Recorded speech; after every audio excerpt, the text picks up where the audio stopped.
podcast pulverizing episodes of The Walking Dead universe. And I'm your host, David Cameo. And just before we give you the episode, we always do a little housekeeping. And right now, I just wanted to say off the top of the show that on top of you guys being able to support us on coffee.com/squawkingdead, that's ko-fi.com/squawkingdead, you can also, if you want to, pay what you want for our unedited episodes. Now that means you can pay what you want for our unedited episodes. So to find out when they go up, set up a coffee.com account at ko-fi.com, follow us at coffee.com/squawkingdead, and you will get notified when our unedited episodes are up in our coffee shop. That's ko-fi.com/squawkingdead/shop, or you can just click the shop menu when you head to the page. You'll see a couple already that you can actually download for your convenience. They're unedited. They're 2 parts. And usually, because it's like 2 hours, and then whatever the remainder is, and then the episodes get edited down to like about 2 hours, 1.5 hours, something like that. So we give you quite a bit of content, little pre-show, little post-show, little shop talk, that sort of thing. But if you'd like to support us, definitely set up an account, definitely follow us in that order. And if you'd like to, for less than a cup of coffee, you can actually get 30 days of access to our unedited recordings, all of them. So you don't have to pay what you want. You've already done that. And if you subscribe to a coffee a month, or less than a cup of coffee a month, depending on your outlook, the party just keeps on rolling. And also, so I think that's it for that. But if you also give us a coffee during the stream, your message will be there forever and in the annals of history for this video. And your message with your coffee will come up on the screen of this episode while we're watching together. So I wanted you guys to also know something about the episode itself, that we didn't actually record any of the A versus B observations that when we were covering the end of the episode. I think we mostly thought that it just didn't really pay to do that because most outlets were reporting on it, and it just seemed like low-hanging fruit. But obviously the Walking Dead World Beyond basically not definitively told us what an A versus a B is, because we know what an A is by the end of the episode, but a B we're not quite sure about. And since Rick was announced as a B by the end of his departure by Anne, we're going to find out what that is at some point. Now, another outlet reported that Rick Grimes, aka Andrew Lincoln, may appear, according to IMDb, in one of the episodes of The Walking Dead World Beyond. I don't know if this is going to be one of those edited clipped recordings. I don't know if this is going to be one of those things where he actually appears on the show. We don't know. Because, sometimes when you reuse footage, you have to credit the actor. They're using his likeness. So we don't really know if he's going to show up on The Walking Dead World Beyond. Aside from that, it's anyone's guess. But we have found out what an A is, technically. It's still up in the air. We don't know. We didn't cover it. We didn't think it was really necessary within the context of the show. But it was low-hanging fruit. Who cares? But either way, we hope that you enjoyed this episode as much as we did. We're going to go into some of the controversies or the controversial opinions about this episode, but as well as some other things at the top of the show.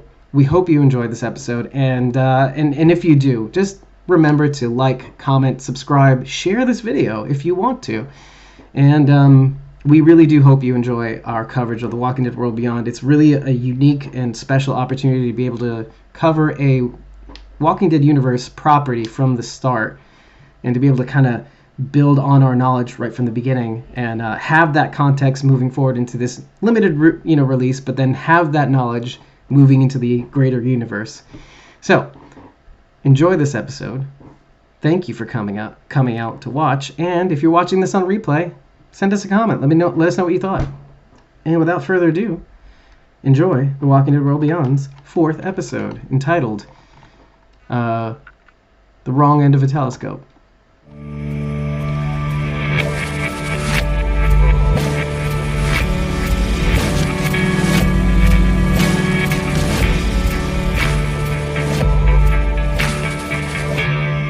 We are Squawking Dead, a podcast pulverizing episodes of the Walking Dead universe, sometimes giving news, sometimes make you laugh, and most times we go deep. I just spit on the mic because I felt like it. No, because it was an accident.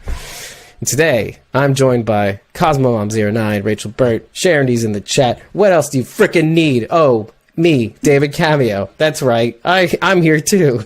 We're going to be recapping The Walking Dead World Beyond's 4th episode, titled The Wrong End of a Telescope. Yep. Wouldn't it be funny if I took notes for Fear instead of World Beyond? Yeah. Oh, Dave, spoiler alert. I did the wrong show. Yeah. Oh, my God. So, first question I have to ask is, have any of you watched Fear the Walking Dead's latest episode on AMC Premiere? I have not yet. Me neither. Sharondy? Oh, finally, you finally got to it. She did. All right. Well, so here's the thing. AMC decided to air Fear the Walking Dead's latest episode, the third one, called Alaska, at 3 a.m. Eastern time, so like midnight Pacific, instead of the last few weeks where it's been midnight Eastern time. Yeah. I don't have anything to say about that, but Sharondy has a ton, so if you want to check out her comments, head over to @BlazyGardner on Twitter. Was it a mistake, do you think? Like they put the wrong time in or wrong time zone? Maybe it was a mistake. I don't know. All I know, the only defense that I've seen, I don't actually remember who it was from, was that, that was only supposed to be for the first 2 weeks. But like with no real time for this week. So it's like, okay, when do we tune in? So I don't know. Exactly. Sharondy says there is no explanation after many, many rude emails. No, I'm kidding. After many angry emails. Which I saw some of the screenshots too. Like, yeah. And look, Sharondy's totally valid. Like, okay, listen, we're paying a certain amount to get these episodes in advance, commercial free. A ton of shows, obviously not just Fear the Walking Dead, obviously not The Walking Dead or Walking Dead World Beyond, but the decision to do that is motivated by you getting the episode, in advance. Like now, it's like, at 3 a.m., you're getting the episode merely, 12 plus 5, so there's like 18 hours in advance, so, yeah. It just doesn't seem right. No. 12 plus 5, actually 19 hours, but whatever, who's counting? And I believe, if I'm not mistaken, Sharondy, correct me, is that even when it actually came out at 3:01 a.m., it just didn't work in some markets. It definitely worked for some, but not for everybody.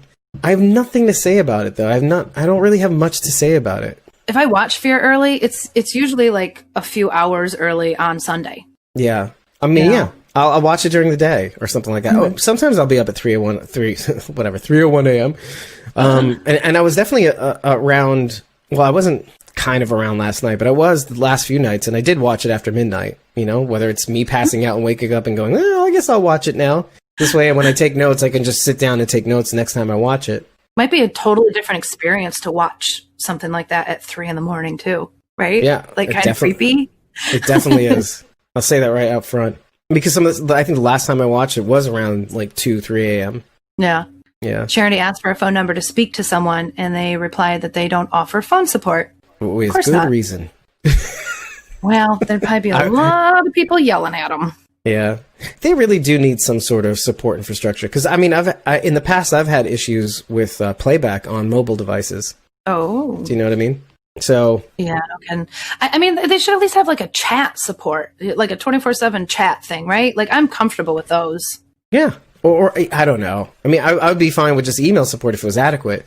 And especially if they know that there's, they should be using their social portals, not just to pump up different series, but they could issue like tweets regarding some of the things that they may be encountering, or to give people at least advance notice of when an episode's coming out. That's really helpful. And that's what things like that should be used for, not just to pump up and promote. All right, so the first thing I want to bring up is the critics' reaction versus the fan reaction, and it's going to dovetail into what your impressions are. But the critics, Kirsten Acuna, even not as much Sarah Beth Pollock. She is a major booster for the show. But Julian Cannon, Sonia Arena, definitely. They all said that the episode just was a stinker. It was a plopper. It was a floater. Just wouldn't flush. And until the stinger part, like, just don't watch the whole thing and just head to the stinger. And this is something we talked about. I think Sharon D and I talked about this. I can't remember who exactly I was speaking to. And yeah, and you and me both, I obviously judging by your reaction. Sharon D's comment is actually accurate. Somebody said it's so bad Alicia and Strand should have burned it. Wow. But she loved it. And so like we all seem to like it. And you know, the more and more people that got a chance to watch it over the weekend, you know, Thursday till now or whatever it is, but and when by the time this comes out, you'll all have watched it, you know, those of you tuning in. And I kind of want to know what you guys think in the comments, or, you know, obviously in the chat when we premiere it. But I'm trying to figure out why. And I mean, obviously this episode does have some, I don't know, it is a bit of a slow episode. They're talking about certain themes. Not a lot is actually revealed in terms of, you know, what's going on, what will happen, how it's going down. And you don't really get as much of those Easter eggs that we were getting in the first few episodes. You know, the kind of like, oh, is the bog Fear the Walking Dead? Is Isabel in the helicopter? Is Isabel Kublek's daughter? And all this stuff. Which, you know, okay, great, awesome. And this is something we kind of talked about when it came to certain Walking Dead watchers that will only watch The Walking Dead over and over again. Don't even watch great movies. They'll maybe watch a horror movie every now and again. You meet them, you know them. They don't give a shit about anything but The Walking Dead. And I could be wrong, but I feel like some of that plays into their criticism. That maybe they're just watching this for tie-ins to the TWD movie with Rick and The Walking Dead as a whole. Like, they just want the tie-ins. They don't really care about the show.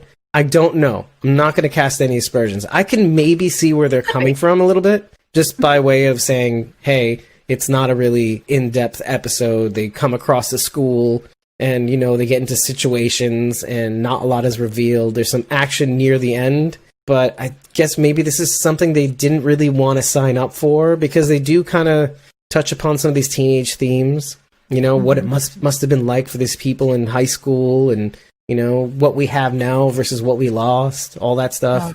So I can maybe see where they're coming from. Maybe they were expecting more action. I was thinking maybe they were, I don't know, still mad at the kids for not taking down walkers the way they should. Or the way they could. Yeah. But yeah, I mean, they keep bringing up, and in fact, in a mocking way, they keep bringing up what Felix says in his classrooms. Iris is imitating Felix, and she goes, in the end, it's all about avoidance. Keeping distance is the difference between life and death. Yes. So, yeah, and then Iris runs off with Silas and Elton, and Felix goes, Elton, you're with me. And he goes, it would be my honor. I mean, I agree, though. I don't know why people are like, and I see this on Reddit too, like, oh, why aren't they fighting the walkers? And some people said like the walker kills are more sanitized. And I'm like, I don't know about after this episode. Not very. Yeah, there's a little humor. Yeah, Charity Elton says. definitely brings the humor. Oh, Yeah. haul ass. I get it now. Yeah, exactly. I like Elton. I do. In addition to that, like, Felix says, be careful to Iris, you know, Iris and Silas. And Iris goes, be careful. In his voice. And Felix in the background again, like, just like the haul ass comment, I heard that. Oh my God. Yeah.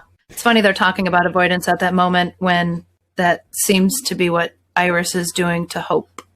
I wasn't going to bring that up right then and there, but like, yes, Hope does look behind her as Iris and Silas go away. And she goes, yeah, it's all about avoidance, as she wants to talk to her more. And she goes, we could talk later, right? Okay, bye.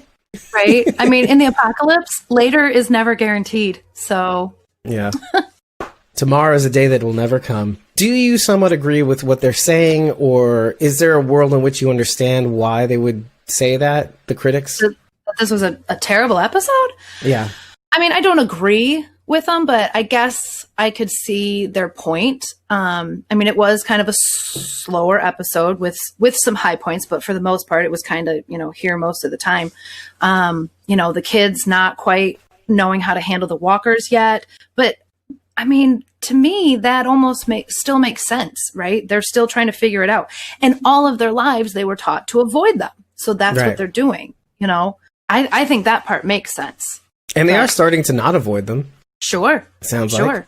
I mean, Iris and Silas were supposed to stay in the gym, and then they don't. Right. And then the minute they're safe, they thought their safety was threatened by staying in the gym. Because who knows what was in the grating for them? They don't know. Right. They don't know what's in the grating. Felix doesn't know. Sounded like the wolf, right? Yeah, it did sound. Okay. I was actually going to ask that a little later, but it was probably the wolf. I mean, especially when Hope and Huck blocked the the little gate. Yeah. It sounds like maybe the wolf found another way around, or Sharon also thought it was the wolf. Yeah, because it did make a wolf sound. So I thought so. Okay, I wanted to check with you. I'm like, I definitely heard a wolf, but I love that Huck finds another pair of sunglasses. Well, actually, Hope finds them and then gives them to Huck. She's like the sunglasses so far.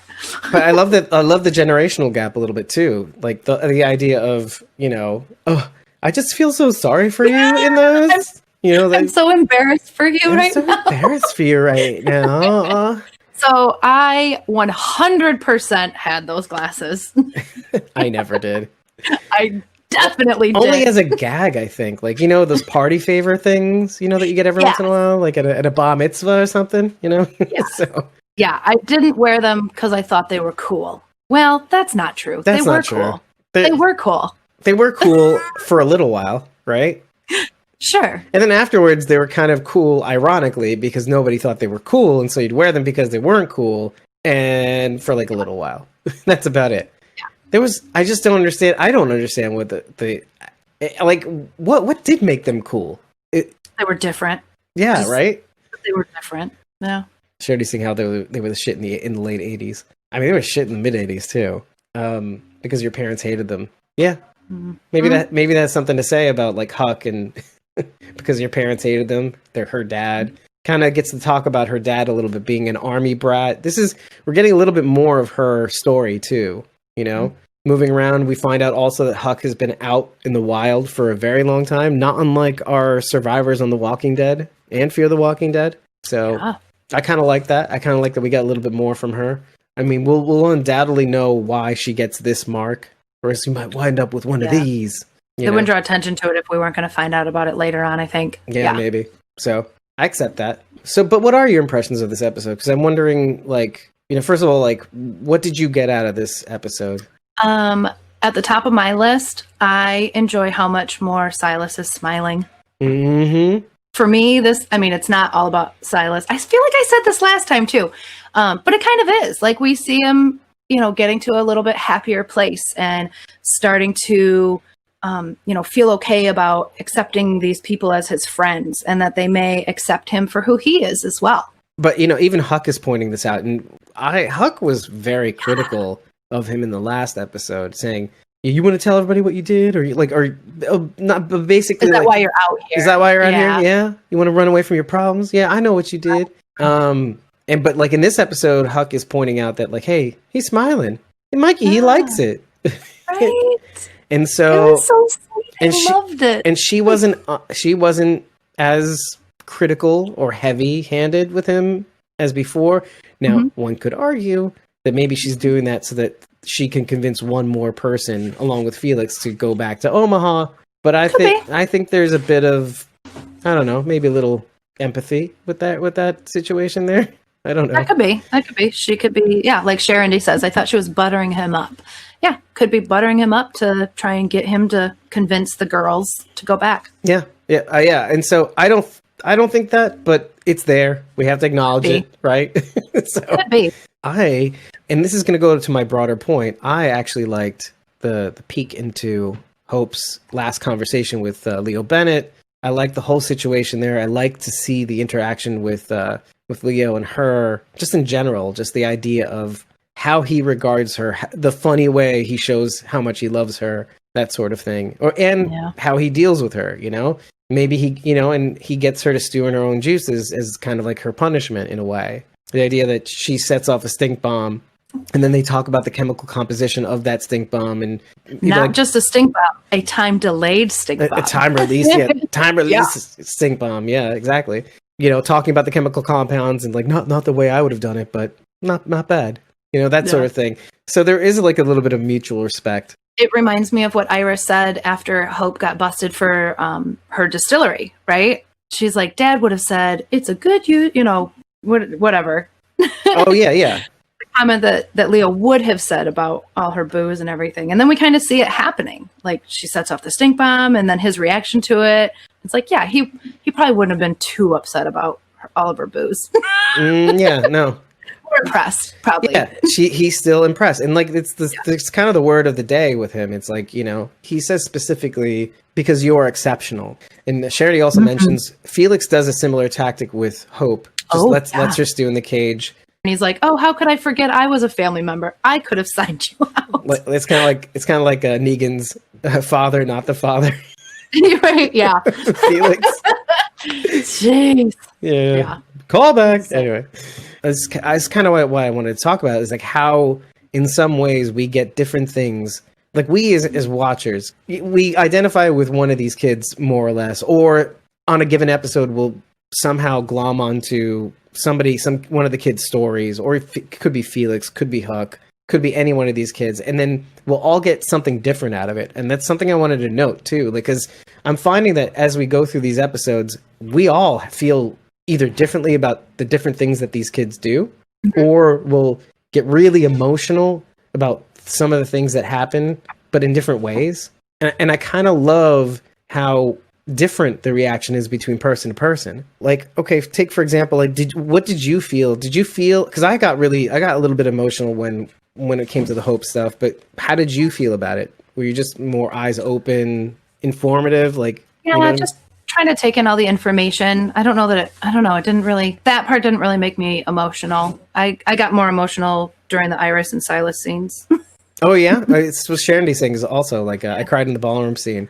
Oh yeah, that was really sweet. I loved all the graphics. I mean, I loved how they showed us part of the past, but did it in sort of a sketchy way, like what's in Iris's mind. Right. And then again, the ballroom scene, like we see, the past returns all around them, but it's still sort of sketchy. And like, I thought it was really beautiful. What Iris must have imagined the past was, or the stance was, ballroom gowns and all that stuff. Right. And Sharondy's sad about them showing us, or Iris showing us, what we as humans lost through the eyes of people who never had a chance to live it. Yeah.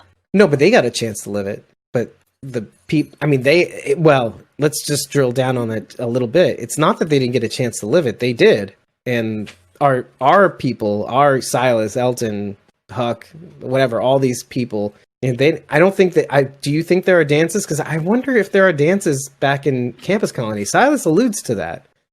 I'm not sure that there might be, but maybe Iris never attended them because of, she was so busy focusing on the future. Maybe she just didn't attend them. Yeah, exactly. And so that's what I was thinking. Although, when they do see the sign for the Sadie Hawkins dance, they both don't know what that's about. Maybe she went to school here. Right? I know, that was so sweet. Well, they both think she's a student.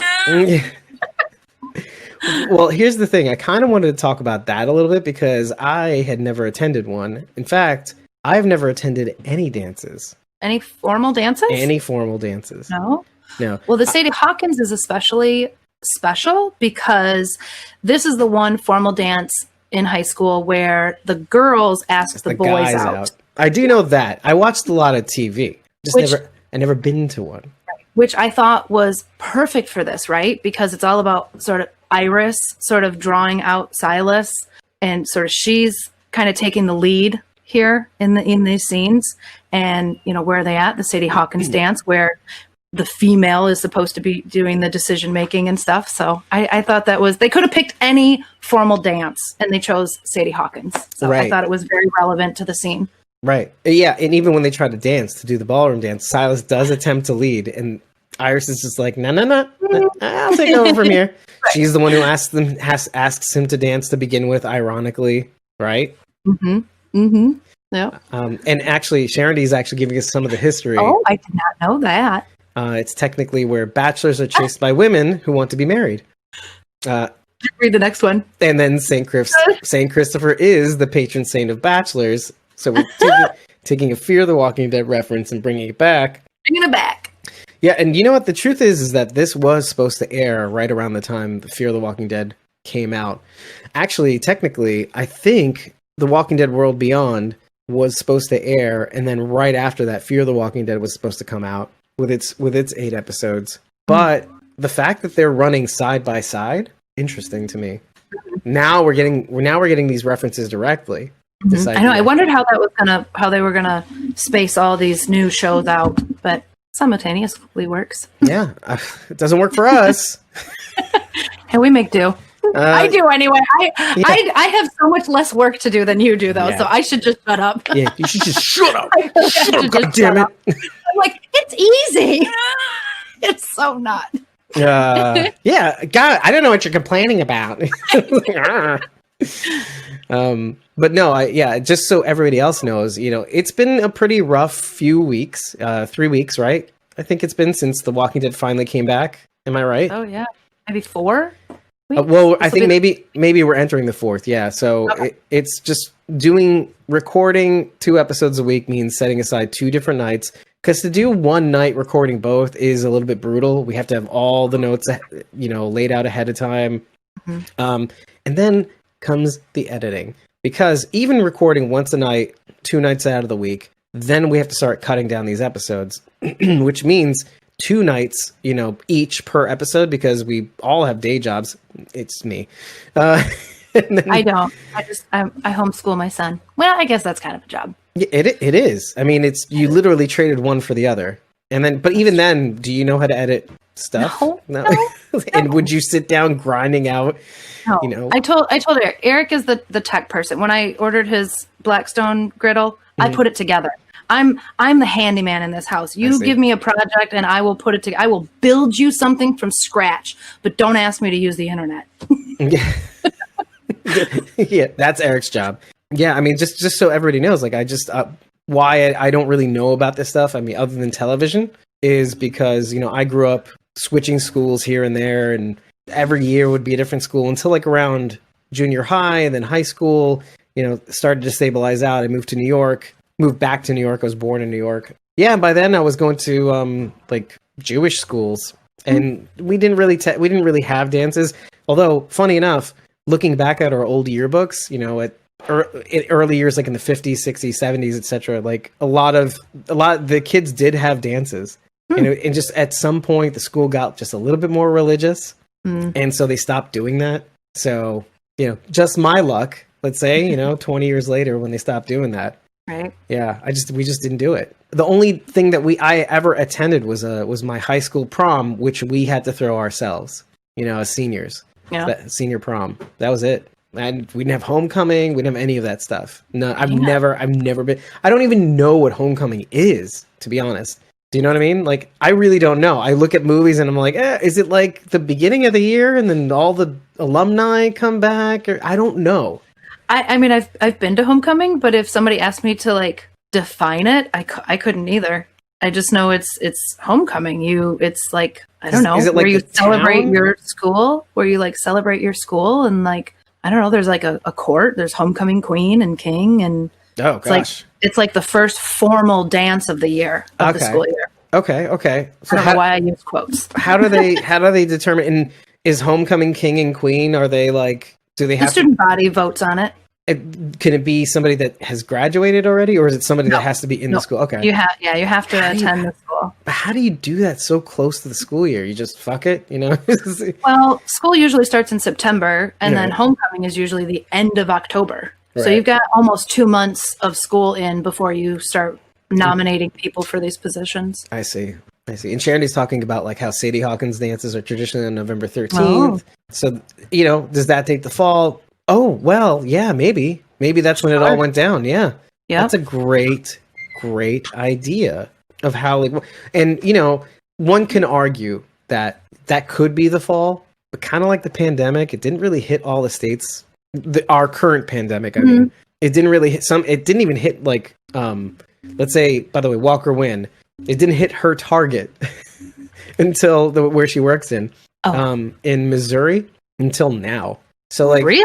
Yeah, she hasn't had to worry about it. I mean, they masked up, all that stuff. They, watching other states fall, they got a chance to kind of equip themselves and, experience their mask fatigue and then going, I don't want to do it anymore, but yet they still have to do it. So, yeah, it's just, But that could date the fall, at least for Nebraska, maybe. So, okay, so the scene with Felix and Elton, and they discover the fresh smear of blood, right? And then they walk off, and we see that Walker crawling out of the room, and then all of a sudden he's pulled back in. Right.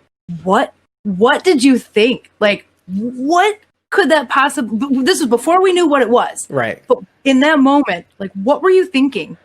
Well, okay. I'm going to be honest. I saw the previews. So and do you remember when I was calling out what the trailer? It was the trailer, right? That had the wolf howling. I thought the trailer did have the wolf, but here's the interesting thing, which is very, very interesting. Do you remember when I was calling out the scenes from next week, or actually not technically the scenes from next week, but like it was episode 1 of Fear the Walking Dead for season 6, and it was like these scenes that like the look ahead into at least the first 8 episodes, maybe more. Okay. And we were rattling off all the things that were happening, what people said during the narration and all that. Yeah. One of the scenes, for a short, brief second, was of a wolf also, which is weird. Yeah. Because now we're in The Walking Dead World Beyond, and now we're talking about a wolf. Mm-hmm. So I don't know if I got my wires crossed, or if I saw it in the next week episode from The Walking Dead World Beyond from last week, or whatever it was. But I knew that there was a wolf for some reason. Okay. All right. Again, wires crossed. You had maybe. it in your brain then. Yeah. So I thought I already kind of knew what it was, which is, they could have played a little bit more with, again, this is the same classic thing that AMC likes to do, or whatever. They don't like to keep people in suspense. They will spoil their shit all the time. Mm-hmm. Or I could be wrong, and I took the image I had of the Fear the Walking Dead trailer, or look ahead, and just transposed it onto Walking Dead World Beyond. But I think there's a weird irony in that. Like, okay, we're dealing with wolves here and there. We're dealing with feral animals or whatever. Yeah, you might just be smarter than the average bear. You figured it out. Or I'm just like, the days and the shows are just melding together, and I don't know what's going on, but somehow I figured it out. But either way, the thing that we're not looking at, and this I noted this on second watch, was, have you ever seen a walker scurrying away from anything? From anything. Yeah. No. That is what creeped me out the most about that scene. Because at first I thought, okay, maybe there's like a few people in there and they're sort of spying on, maybe people live in this school and they hear people coming in, and so they're just sort of spying on them to see who these intruders are. Right, because you don't know what's going on, right? Exactly. I'm trying to think of, what's going on as well. So, and then we see the walker crawl out, and then it's pulled back in, and I'm thinking, what would a walker be running away from? Like, the answer is nothing, by the way. Right. The right answer is nothing. Now look, you can have a bone to pick with that, and you should. You should have a bone to pick with that. Walkers aren't scared of anything. We've seen them eat horses and all that shit. So, right. I find the choice of doing that very interesting. Very interesting. It's more for us than it is for reality. I agree. I think they put that in there because it was extra creepy. Right. It was just like the hand. Scary. Yes. Zombie hand peeking out from the muck. Yes. I agree. I mean, they're really making some, I don't want to say interesting choices or bold choices, but they're really, really going out on a limb with what we're willing to accept. Yeah. In a weird way. Somebody's making some bold choices. I'll say it, fine, bold choices. Yeah, I would say so, because we are slipping into, the fantastic. Yeah. Almost. I mean, obviously none of this is real, but Triceratops horn, right, all this stuff. Yeah, I feel like there's a certain structure that we will allow in a fictional world, in this fictional apocalypse. And they're starting to venture into we can't believe that, Right. So, but as long as they don't go so far as Z Nation, I'm good. Right. Well, no, I mean, here's the thing. Like, I know why they're doing it. We rationally know that walkers aren't afraid of anything, or not. They're not going to run away from a feral animal. We know that. But for us to creep us out, the idea of, a walker trying to scurry away and an animal is trying to go to the creepiness of what's going on, or the danger that they may be facing. Yeah. And further the point, when they go into what looks like to be the wolf's den, it is. And I want to say this first before I describe the scene. One Reddit user was basically saying how, the walker kills are sanitized. They're not as gross. And like, did you miss the fuselage scene in the first episode when they're flashing back to the night the sky fell. It is gross. Like they're melted all along the walls of the fuselage, and their faces are like that pile of walkers with the one that's hanging from the oxygen masks and stuff like that. So supremely gross. And walking into this wolf's den with this like nest made out of this weird like the alpha baby bird's nest of like walker parts and trees and branches and stuff like that. And then this other pile of still moving around dead. It is gross. It's not sanitized. And and further on, when we see Silas beat up on that one walker when he loses his fucking mind, you get to see a little bit of the aftermath, and it's like, oh, there's nothing left of his face head. Right. So they're not holding back. They're not holding back at all. And I think they're doing great. This is only the 4th episode. There's still a lot of gross and brutal to come. A lot of empty killing left to go. Exactly. Sure. These kids are figuring this out. It's going to take time. Yeah, it's clunky. I don't even care about that. I don't either. I'm just going to be honest. Acceptable. I don't care about any of that. I just care. See, the thing is that, okay, it's like the, I can't remember what the parable is, but like the idea of, I'll tell you the story. Okay, the story is there was a man and his son walking down the street, or, walking down the road with a donkey, right?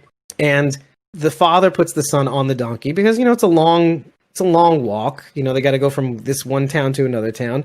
And he puts him up and he says, oh, you go up there. It's a long walk. I can handle it, blah, blah, blah. But then the son goes to the father, but if we go into town and they see that you put me up there and I didn't go down and have you go up there, they're going to think I'm not respecting my father. And say, so they switch places, whatever, fine. So the son is like ferrying the father, with him on the donkey and everything like that. And then some schmuck on the side of the road goes, hey, why aren't you sparing this kid? This kid to walk. And he's like, okay, so he puts him back on the donkey.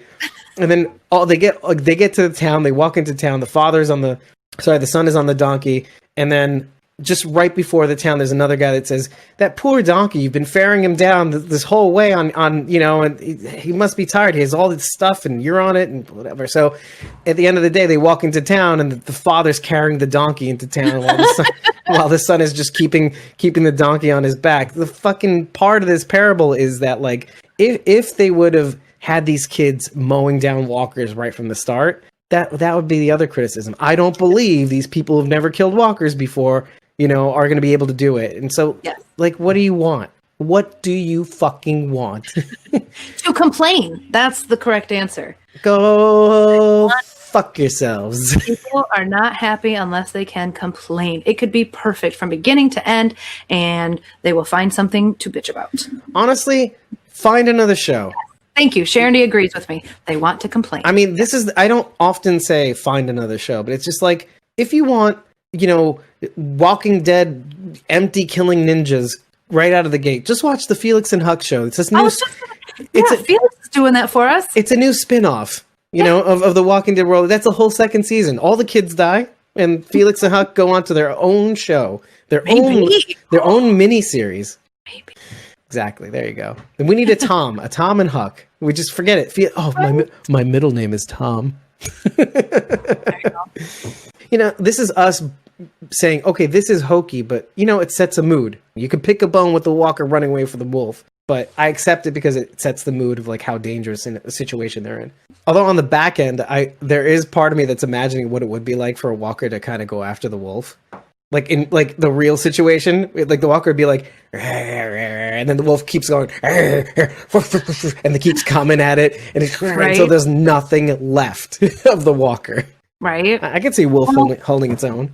It makes me think of that scene with Shiva too, right? I mean, she had a lot more walkers around her, but she was also bigger, and I don't know. I mean, a walker versus wolf.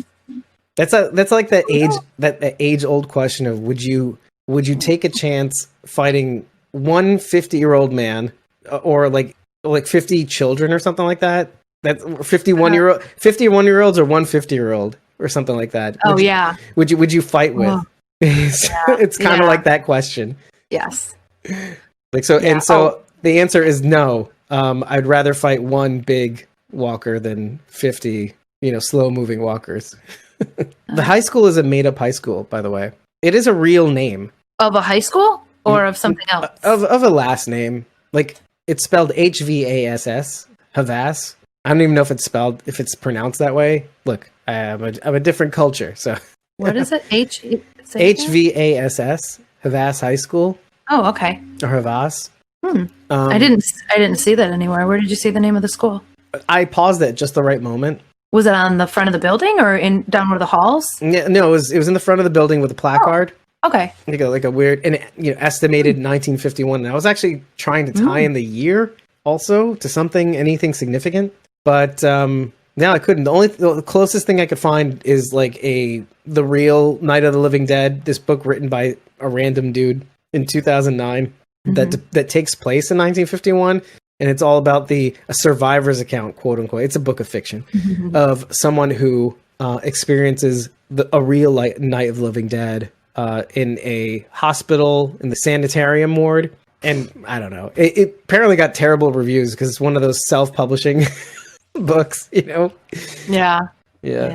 Yeah, Sharon, I jotted that down too. Their mascot is the Hawks.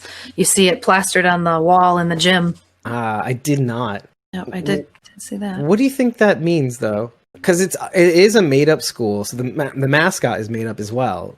Mm-hmm. Are we talking about like predators? If I'm not mistaken, don't hawks eat other birds as well? I want to say that they're carrion a little bit too. You know what? Silas and I just learned about producers and consumers and primary consumers and secondary consumers and tertiary consumers and something with a D and something else. We learned about all of this, and hawks were one of the things. I believe hawks fit into the secondary consumer category, which means they eat smaller rodents who eat producers, which are plants. Oh, okay. So they eat meat. Okay. Yes, they do eat meat, but I don't think they eat other birds. I could be totally wrong. I think hawks are more like, mice, rodents, more like small rodents. Even a small cat. My cat, Sonny, got picked up by a hawk when I was young. Well, when he was younger. But he was a scrapper, so he beat the shit out of that hawk, and the hawk dropped him. Of course, he had a hole in the side of his head for the rest of his life. We talk about like because New Jersey has hawks, and there have been cases where like they'll go for babies and shit too, right? Yep, absolutely.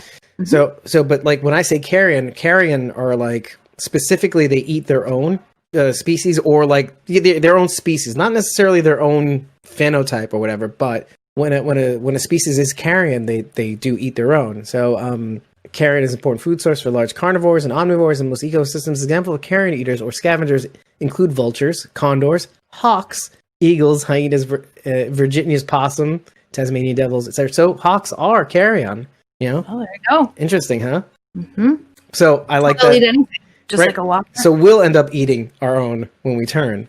Yeah, exactly. Just like walkers. A hawk killed my chickens, just like the chicken hawk from what was it? The old Bugs Bunny cartoons. I say. Oh, yeah. Oh no. That was Foghorn Leghorn. That's Foghorn Leghorn. The chicken hawk was the little guy. Oh, I just want to eat. He's like tries to eat Foghorn Leghorn, is the little guy. The little one, yeah. I liked that they explained why the walkies weren't working. That was a nice touch in details. I like that. Silas noted that the batteries were corroded. Right.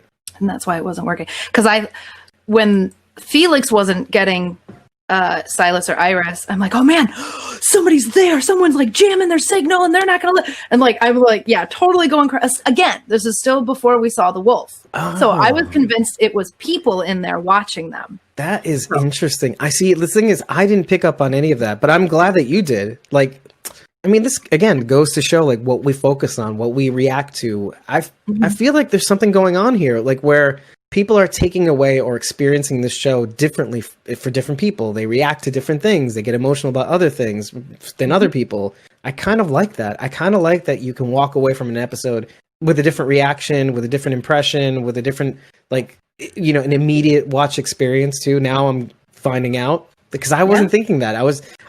The thing is like when I watched it, I felt like we weren't going to see anybody because the overall impression that I got was from this show was that there's nothing out there. There's nothing out there. We got everybody in Campus Colony. You basically killed everybody from 200 miles because they were all in Campus Colony.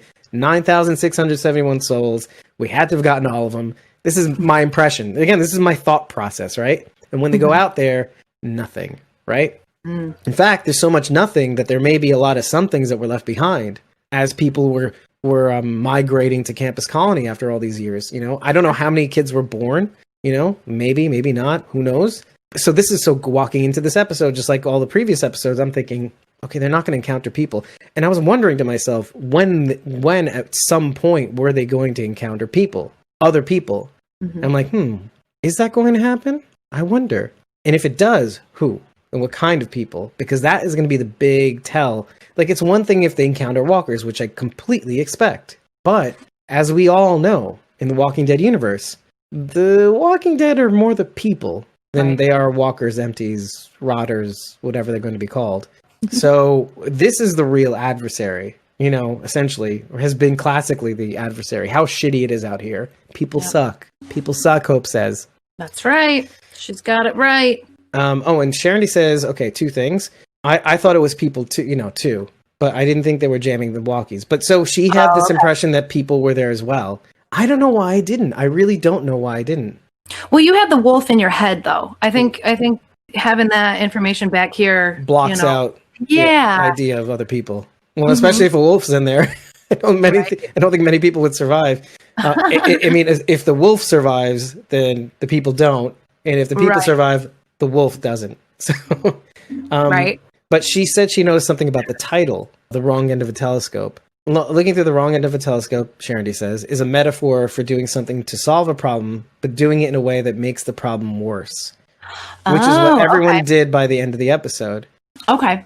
All right. I was thinking about it differently, but that actually kind of makes more sense. Yeah. Sharon, you make a lot of sense. That definitely makes more sense.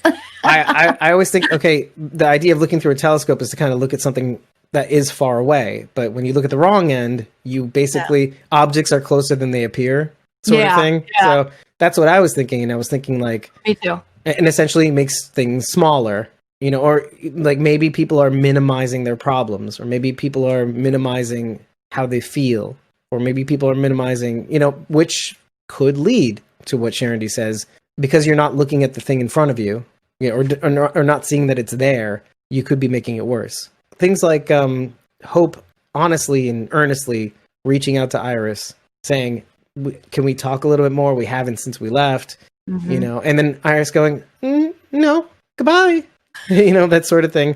Yeah. Do you think Iris is a little bit angry with Hope and that's why she doesn't want to talk to her yet? I think she's enamored with this yearbook. I'll be honest. Like there's something calling at her, gnawing at her saying, this is what you missed out on. This is all the shit you missed out on. So you see that a lot with Silas and Iris in the gymnasium. And Iris is just flirting around, not with Silas per se, but she's just flirting around with the idea of, what would have been like to be at a dance, taking the taffeta, I think it is, right? What would you call that material? Tooling. Tooling. Thank you. The tooling, just wrapping it around her, the red, the white, all that stuff. Just dancing around to Silas's old-timey music. Right. And, as Sharon is edging me on to discuss. I know. I do have that, yeah. She's looking at most likely twos. And we focus in this episode specifically on this one student called Sabina James, who happens to have, like, fuchsia. Like fuchsia, hot pink hair, which I had at one point, by the way. Me too. In school, which I shouldn't have. But, and yet, I got in trouble for it, and then I went to graduation with it. You got in even more trouble? No. Everybody was told I did everything I wasn't supposed to do at graduation. Instead of wearing a dark colored suit and a white shirt, as I was told to do, I wore a light colored suit and a black shirt, fuchsia hair. Same, be the rebel. Same color. Rebel. Yeah, because I had a huge problem with my assistant principal. Yeah. And she really had it out for me. Like I'd done kind of like a 180, but then like at the last second, because it just like, stuff that the dean would normally handle, like the, and she involved herself in like those matters. And she's like, I'm bringing your parents in, you're going to shave your goatee, like, which is growing out a little bit, and I had to shave in front of my parents. Oh like, my gosh. Yeah, like she went out of her way to kind of embarrass me in front of everybody several times. And so I said, you know what? What is she going to do on our graduation day? Right. And you know what I did? You know what I did? Here's the thing. All of that aside, white suit, black shirt, graduation day. I came up at her and I said, thank you for everything you've done for me. I really do appreciate everything you tried to do. And do you know what she said? Blow it out your ass. I don't remember the exact words, but she said something to the effect of, I wish you very well. Take care. Goodbye. Pointedly, my parents hated it. She was like, you were trying to, just put everything in the past and just, even wearing what I wore. You probably didn't think you were serious, No, I was being dead serious. I said, you know what? Sure. Let's move past this. You were. She probably thought you were making fun of her. Yeah, no, and look, my parents are right behind me. You embarrassed me in front of my parents. It's like where's your calculus? And I just say, I wish you well. It was really great to be at school. Thank you for not giving up on me. I said that. I just said, you know what? And she was just like, oh, take care of yourself. Yeah, goodbye. Like literally just and turned her back towards me. And I was just like, see you later. Smell you later. See ya. That really gave them a bad taste in their mouth. And then my brother's 10 years apart from me. So when he applied to school, this is the punchline. My brother applied to the same high school and did not make it. You have to apply to high school? Well, it was a private school. So it was a private Jewish high school. That makes more sense. So, the kicker is when he did that, he didn't get in. He had better grades than me classically in all subjects, B plus student, A minus. And even the fact that the thing was that the grades that he had gotten was taking into account the fact that he got hit by a car in the last few months of school. So he had to miss the rest of the year. Jeez. Yeah, he shattered his shoulder, his arm, and he still managed to get a B plus. But the thing is, he got some incompletes, so he had to complete them over the summer. Meanwhile, you still have to apply. So he's trying to get his transcript in order. He's trying to get the rest of his grades in. And so that was taken into account. And when they asked, they didn't even ask him, but we demanded we speak to some principal about it. And it ended up being her. And they tried to explain. And the funny thing is, and I'll end with this, the funny thing is he went to the private middle school that belonged to the high school. My cousin had the same experience. Oh my gosh. He applied to my high school, and because his name was Cameo, no thank you. Could you believe that? With the same first name too? No, his name is Jack Cameo. She's probably looking at this going, no. Yeah. I honestly, she's probably dead. And if she's not dead, she wasn't that old, but in my head, I'm thinking, oh, she probably died of being so miserable. Somebody probably strangled her. No, I can easily see somebody being so miserable she ate herself kind of thing. Anyway, so enough about that. I wanted to note the fact that we all apparently had the same fuchsia hair, most likely to whatever, Yep. Yes. She was most likely to march to the beat of her own drum. I always thought anybody who got that was just most likely to do drugs and die by the side of the road. Because honestly, nobody really says that about anybody. No, that wasn't a category in my senior yearbook. Definitely not. I forgot what mine said, to be honest. All I know is that I wrote my own thing. And I know that whatever it was, they took it out because they thought it was too suggestive or something. Best thing? Best whatever?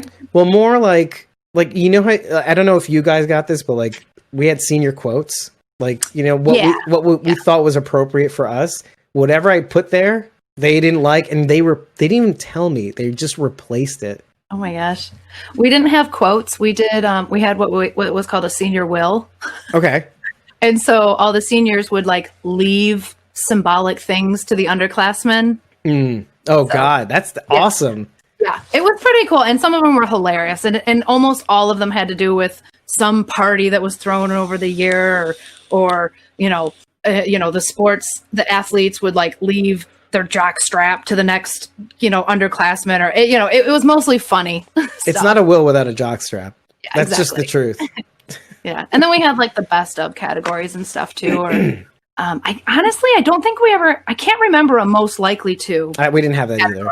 But we had like best dressed or best smile or most outgoing, things like that. I was most musical and best hair. And it ended up being true for the most part, I think. Maybe. I still have the best hair. Shut up.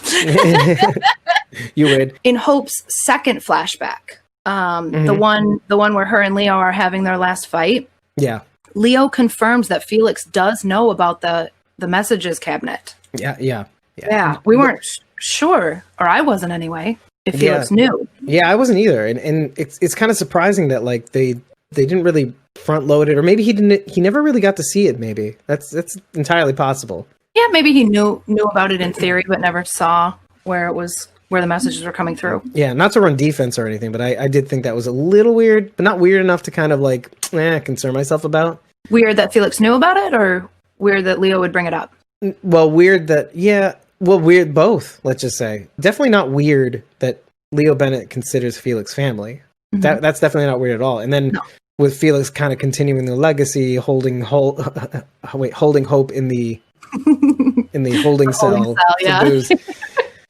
Right. But I was a little too caught up with the idea of Hope saying, I'll stop being a screw up, Right. Like she thought Leo was leaving because of how she was behaving. Or like her bargaining, that like I wasn't thinking I really wasn't thinking, and I don't think Hope was thinking he's leaving because she screws up. But I think this is like her last like I'll stop being a screw up. And this is what got me. I'm like, because it goes to some of the discussions that we were talking about how Hope doesn't think she'll ever be good enough to be loved, Yeah.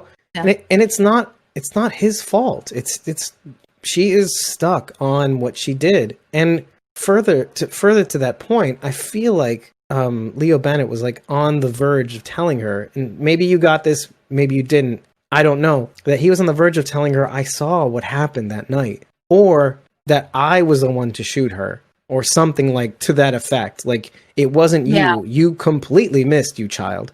Because it looked like it kind of just went off. That, first of all, it was far enough away, I think. It wasn't like point blank range, but it was like, it's hard to say the distance, yeah. Yeah, but like even cops chasing, people down an alleyway trying to hit a moving target, it's really tough. We talked about this in season 8, when we're talking about Rick constantly missing Negan. But it does happen. It really, really does happen, especially in moving target. But then the further you get away, and we were talking about even Judith shooting Beta possibly behind a door. First of all, you don't know where they are. The further away you are from them is a greater chance of you missing. Mm-hmm. It's all these different factors. You're dealing with a handgun too, not a rifle. That there's an added aim bonus for you having a rifle. So anyway, my point being, because I didn't want to get too lost in that, but the idea being that like I felt like he was on the verge of telling her, I saw what happened, I know what happened, and it's not your fault.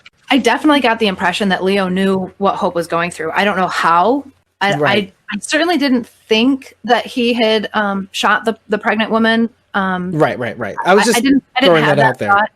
Yeah, I didn't have that thought, but it's totally possible. But I did get the impression that he knew somehow. Yeah. And I don't know how. I mean, she never told him. She just told Iris about it. So I don't know how, but I did feel like he knew what Hope was going through. Right. And I can honestly not fault Hope for not thinking that he would have known that too, by the way. Oh, there's a good... Sharon's got a good theory. She could have been talking in her sleep. And he discovered? Maybe. Maybe, yeah. I mean, that would definitely give a child nightmares, right? Yeah, maybe. I mean, she could have been having nightmares right after it happened. Like, let's say for the next few weeks, months, right after it happened.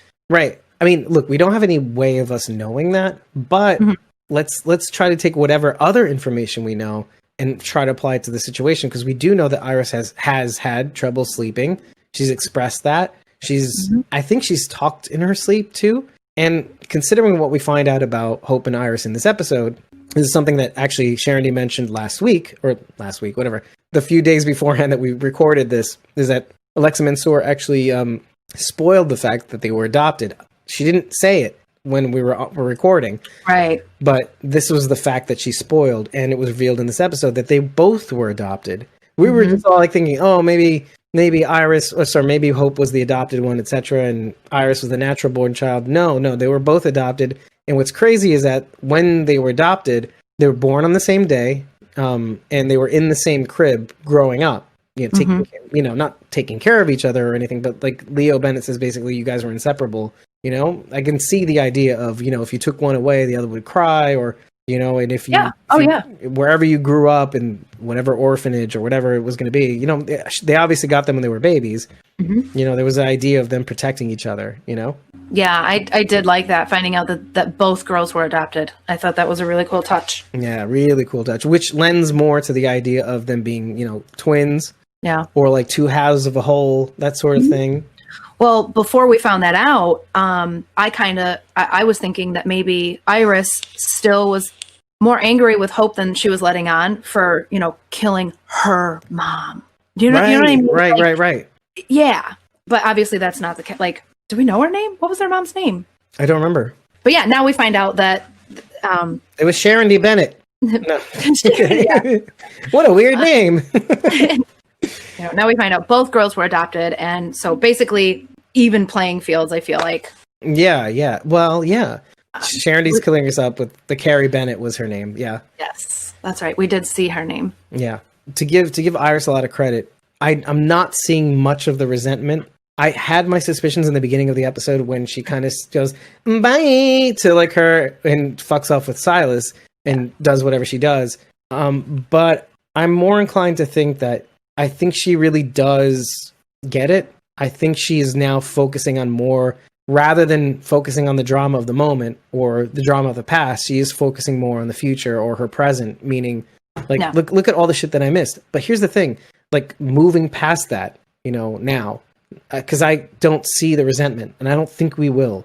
There is something to the idea of her constantly going back to this yearbook, fucking off with Silas, having her little dance, seeing the scribblings of what these people may have looked like, in the past, and then her finally seeing the corpse of Sabina. And, I was more focused on the mush that Silas made with his bare hands earlier, but then afterwards, looking at the corpse of Sabina, and then I think there's this weird thing going on where... Wait. What? Where was Sabina?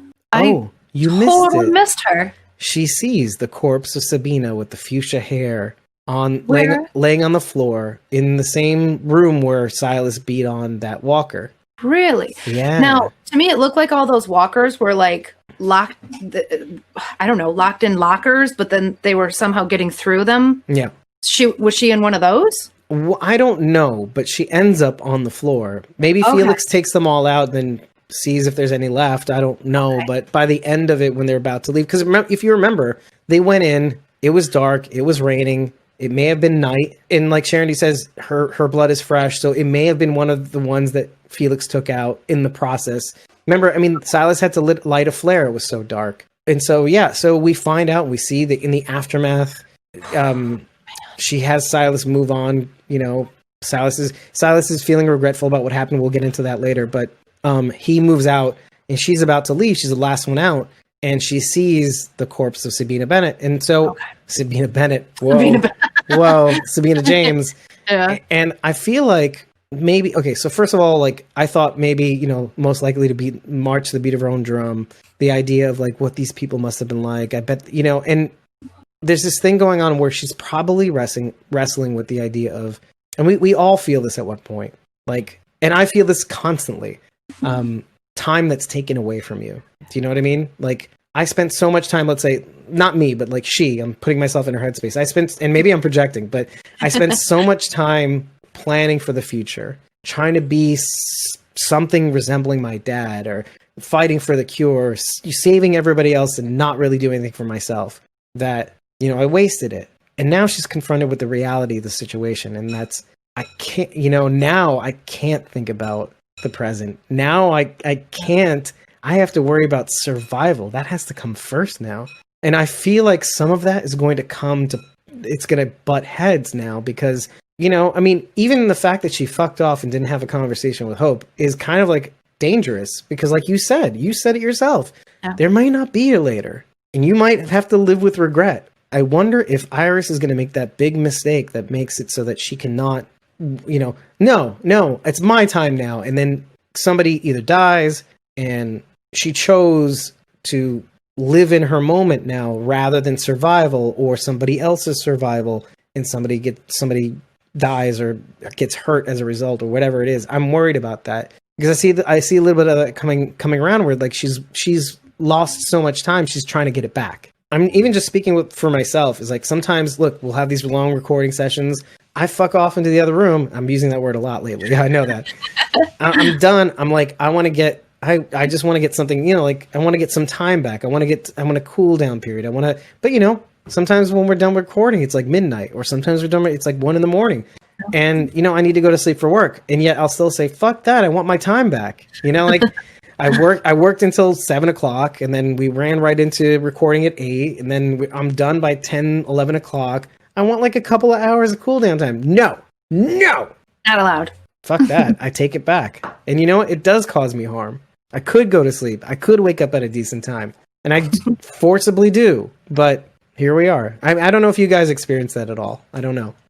But do you feel like you ever have to take back time? Has it ever bit you in the ass? I don't know, probably, but not to the point where I notice. I don't know. I'm just very much like, oh, this is what's next. I don't know. I don't think too hard, I guess.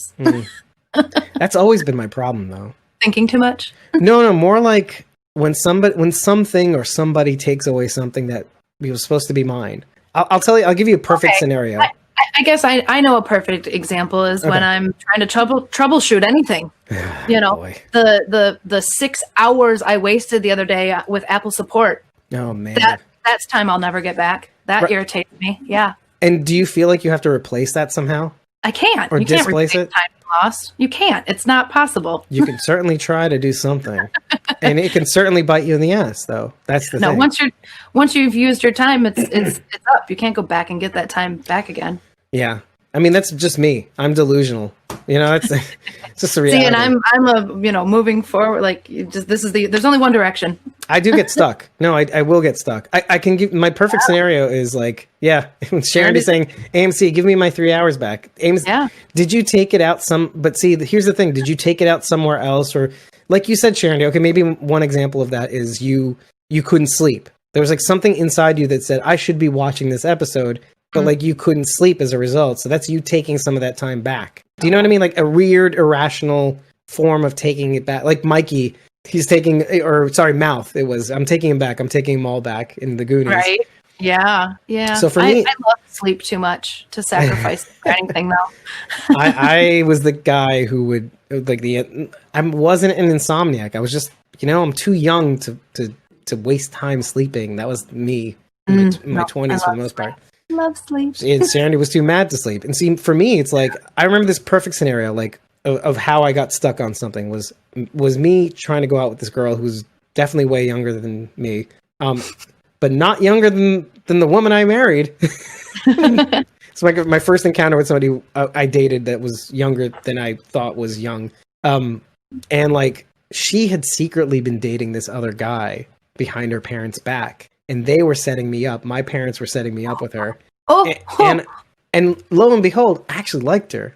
I liked her a lot. We're good friends now. But like, and I wrote a song about it. This is really emotional. But like, I liked her a lot. And then she eventually told me, like, after months of really, really, really good dates and like getting to know each other, and she's like, I like you a lot, but I have this weird confession to make. I didn't think this would actually work. And, you're a good guy. You deserve the truth. I'm dating this other guy. And at the time, I'm like, cool, fine. Thank you for telling me. That's really gracious. I know that was hard. She walks away and I get stuck because here I am obviously wasting, you could say wasting, I say living an experience that, was great. I liked it. I enjoyed it. But on the other hand of that was like this idea of like, oh, that's it. And so like my brain had a hard time moving past that for a long while. It's like, could I have done something? What could I have done? I got stuck. Like, okay, I put so much into this thing that I was actually enjoying. I didn't think I would because it was a setup. and you know, and it was a surprising thing. She was a great person, and I just had a hard time, and I like started smoking again. It was this weird thing, and yeah, and it was just like for months I was just stuck on it. I had to write songs. I had to kind of write it out of myself, and then like eventually I moved on, but like it took a while because things like that for me just take a while to get past. So like, I'm bringing it back to the show though. I feel like some of this, and maybe this is me projecting. I don't know. But like, I can see a world in which, look, she's enjoying the idea of living this past or living this kind of life. You know, something that was denied her, or she denied herself. And I can see that coming into play later on. I don't know if it's the big thing, but I know that you're laying the groundwork for something that might come back to bite everyone in the ass. Could be bad. Meanwhile, I see Hope kind of figuring shit out at the same time too. You know, the analogy or the idea of the wolf. You know, when they skirt past the wolf, the idea of the wolf protecting its young, and then Huck and her talking about her dad saying they have a funny way of showing how much they love you, and then her instantly flashing back, thinking about the 2 times where, you know, Leo Bennett kind of just didn't really think about her, you know, didn't pick her up from school, whatever it was, to come show up after she got in trouble. Yeah. And then for the stink bomb, obviously. And his clever answer too, by the way. It was weird because I had this weird moment watching this of knowing exactly his thought process. Like, it's not that you forgot, it's that you said to yourself, this makes sense. You know, oh, you get busy doing this and you think to yourself, oh, but I have to go see Hope. But wait, then I thought, fuck that. Let's use our time intelligently and say, yeah, maybe she should stew her own juices, and I can continue figuring this thing out. And then I could come back to that and say, hey, you know, I was going to pick you up, but yeah. And it was a little like I was being attacked, by the way, because I'm often accused. Like I have been known to be late to certain things. Sorry, I don't know what you're talking about. I mean, I'm like, you know, I'm like 1 for 2. Usually when we record, like maybe once every other time I'm late so far. I try to tend towards the positive glass half full thing, but you know, it happens. And then sometimes I have to think of an excuse, or like, I don't know, I have to explain myself. But I just felt attacked at that moment because I felt like I identified with him a little bit too much. Oh man. Oh boy.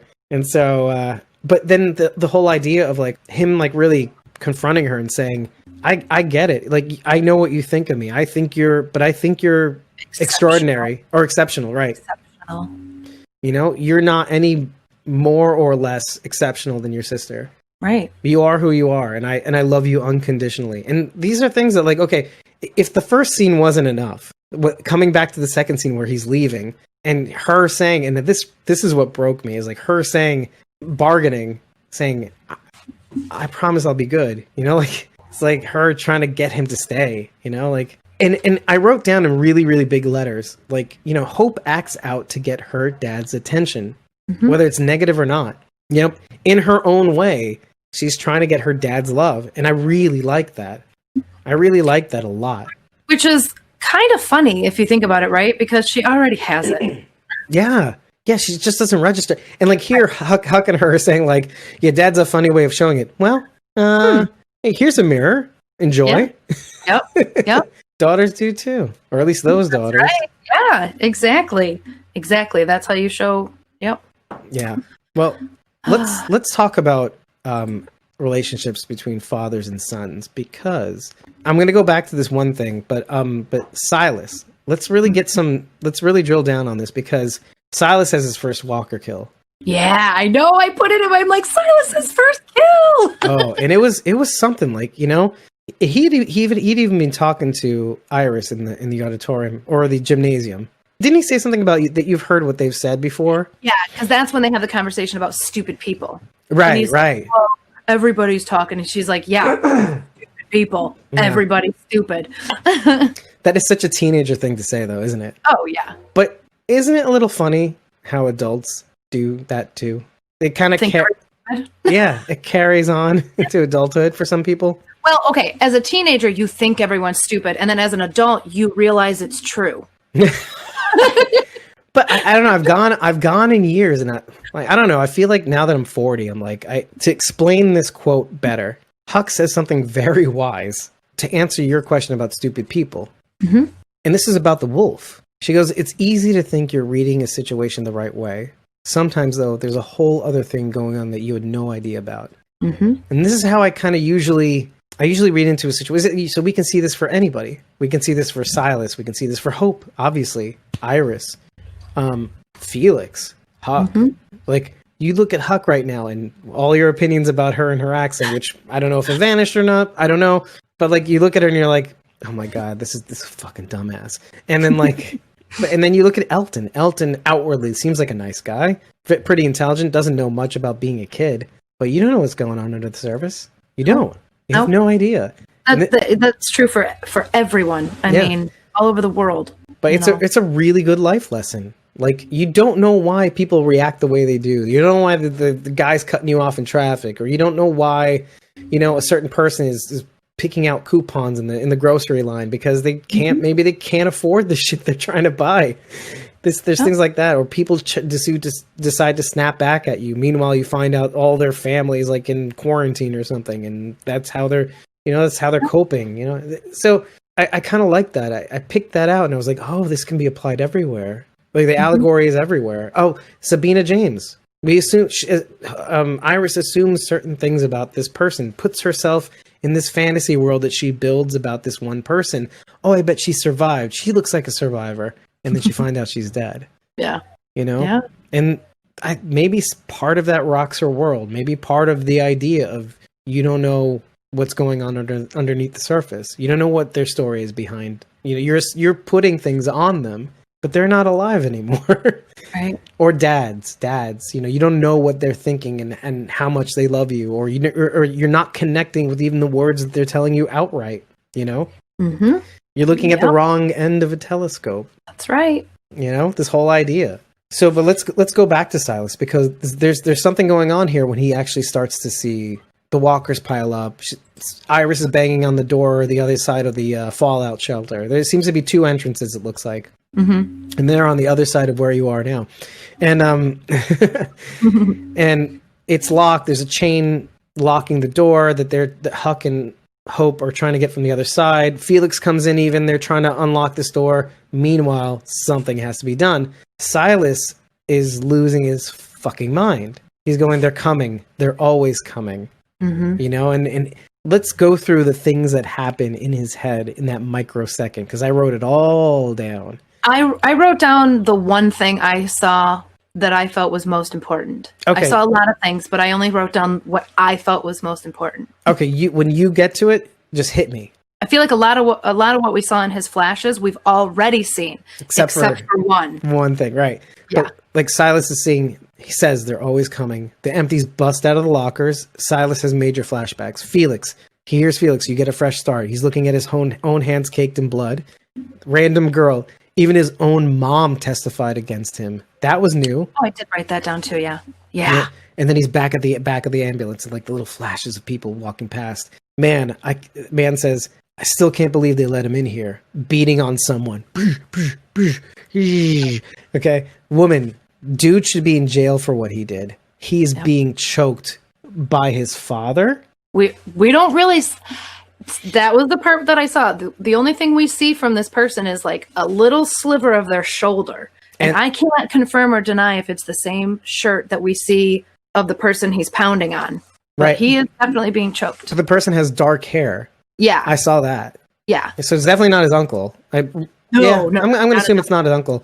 His uncle seemed older than this gentleman, whoever this was. Well, we've only seen him the once, but I didn't get a very abusive vibe from his uncle. No, he seemed very loving. I don't know. I know that you wanted to talk about the ginger ale. Also, one of the cool things about... No, I just thought it was funny. I mean, of all the sodas to be excited about, they get stuck with ginger ale. Oh yeah, not like Mr. Pibb, which is I like actually particularly because like a Coke. Yeah, or a Coke. Talking about funny products though, Smeat made a return. The Smeat was their canned meat product on the Walking Dead universe. The Spam? Yeah, but they call it Smeat. Smeat, yeah. I just thought that was kind of cool, like bringing back some old references from other Walking Dead properties, stuff like that. sardines, the comment about sardines. Like, and again, illustrating the age gap, not just like the sunglasses with the visors and all that stuff. Right. But like, but again, it goes back to like some of our conversations we've had about things that grow on us, like as we get older. And remember when we were talking about salt? Old people eat salty food just to kind of be able to taste it. Yeah. And I feel like that, imagine those pungent, like what we consider pungent as kids, like Brussels sprouts, right? But then as an adult, you're like, yeah, it's not bad. Roasted Brussels sprouts with olive oil and a balsamic reduction, please, salt and pepper on top. Ooh. I'm still not big on the veggies, but I see your point. Yeah, but the point still stands. Right, but like in sardines, I actually like them a lot. Oh, it's so good. So I'm part of a mac and cheese club. Okay, I had to miss our last meeting on Saturday because I was busy editing, so we could crank out the episode that we premiered on Saturday night. It was actually our last Walking Dead World Beyond episode. This year I didn't do Eugene's sardine mac and cheese because that looks gross, but I did make a variation on it which did very well. It just needed more cheese. I put Old Bay seasoning, I put some good aged cheddar, some really sharp flavors to kind of complement the sharp pungent taste of sardine. But I put them I sprinkled them, like I didn't like pack them in with sardines and stuff like that. I drained the oil. I kind of mixed it in like sparingly amongst the noodles and stuff like that, and it came out really, really well. I was very proud of it. But I like the idea of illustrating the slight generational gap between Huck and Felix and the rest of the kids, and what they'll react to, and what we need in the moment, food, like things that'll actually keep us nutrient dense and all that stuff, versus whatever the fuck they want, like ginger ale and all that. Iris says she has a lot to make up for. I think she's alluding to the night the sky fell, personally. Right. I kind of got that impression too. So I'm wondering, what does she feel like she has to make up for? Well, that in addition to Dr. K said it best. That night set the course of your life for the rest, until this point. The idea of living not for herself, but for others, putting others first, busying herself with other things. Yeah. And she wasn't there for hope, is what Sherry's simplifying. You really think that's it, though? I mean, how could Iris feel like she should have been there for hope? I mean, first of all, she was a child as well, and she got pulled away by her dad. I mean, she literally had no choice in what she didn't decide not to be there for hope. She was someplace else. She couldn't be there. And in a way, the gun went off and she didn't have a choice, and Hope didn't have a choice either. It's but they take responsibility for it. And furthermore, as a result, they take responsibility and transfer that to everything they've done for the rest of their lives. I mean, these people were locked in a box for 10 years. They didn't get to experience Felix himself. Something we pointed out, Felix just never properly matured, I think, also. I mean, you see him stop after being so cool with his dad, the way he handled his dad when his dad was kicking him out. I thought there was a really cool, adult, mature thing he did, and from that point forward, he just stopped maturing. He doesn't know how to act, to have a boyfriend. I guess my boyfriend, I guess, that sort of thing. But these are people that are halted in progress, and I have a lot of development. Yeah, Arrested Development. That's exactly what I was trying to say, but it just lost somewhere in the ether. Another great show. In some ways, just on the surface thing, it makes sense because I have a lot to make up for it. What does that mean? Just all this stuff. Technically, I busied myself with other shit. Now she's not telling Silas the truth, and Silas is not telling her the truth, and I find that kind of interesting a little bit. And I don't blame him. Gosh, I don't blame him. I think Silas did kill his dad, to be honest, to be frank with you. I think he did, but I think there's going to be more to it still, even still. Yeah. And it was weird how he phrased that question to Iris, though, wasn't it? Almost like he wasn't even sure if he did. Near the end, you're saying? Yeah. It's the way he phrases it to her. I bet you think I killed my dad, right? Because after seeing him actually, the thing is that Iris had full view of how he exactly was, I guess, that day. You know, that day that whatever it was happened. And so she, out of all people, has more of a reason to accuse him of what she may or may not have heard from Campus Colony, from Omaha, whatever. And yet she still comes back to him and says, it doesn't really matter. It doesn't really matter. Like, and she's like the perfect person to ask because you're talking about somebody who got caught up as well in what doesn't matter. Like, it wasn't your fault. Like, there's nothing you could have done about it. It's not your fault she was dating another guy, okay? It's not your fault. You could have done it. Oh, wait, now I'm projecting. Anyway, the whole point being wait is a minute, who's dating what? we get caught. This story I told before. But the point is you're stuck on this thing that you had nothing, you have no control over. You didn't have control over the night the sky fell. And I bet this is like a lot of people. Felix, you didn't have control over the night the sky fell. You know, your parents were completely in control of shutting you out. Now, you could have tried to take that away from them, but what would that have accomplished? Nothing. They would have still felt the same way, and you would have been holding them hostage for the thing they don't want to do, and that's accepting you. Anyway, if you thought you could have done something, guess what? You still wouldn't have been able to control the way the world works, the way other people work, etc. Yep. But that's what people do. Every action has an opposite reaction. You know, I mean, that's what people do. We when we face with these challenges and these traumas, like, we do our best to make up for them or whatever. And, you know, and having that in full view, Iris gives Silas the immediate opportunity to heal from this trauma. Because having seen all this stuff for herself firsthand, she goes, dude, you saved our lives. It may have scared me. I reacted in a scary way. We saw it. We was like, Silas, stop it. But, you know, I want to remind you, you saved us twice. Right. But I think we see exactly what it is that Silas is afraid of, what he does to Elton when he's in that trance. Yeah. That, you know, I don't know. I almost want to call it a fugue state. You know what I mean? You know, he has no idea what's going on, and he throws Elton across the room, not even realizing what's going on. And I think that's what Silas has been afraid of the whole time. If he kills a walker, he's going to lose himself. Right.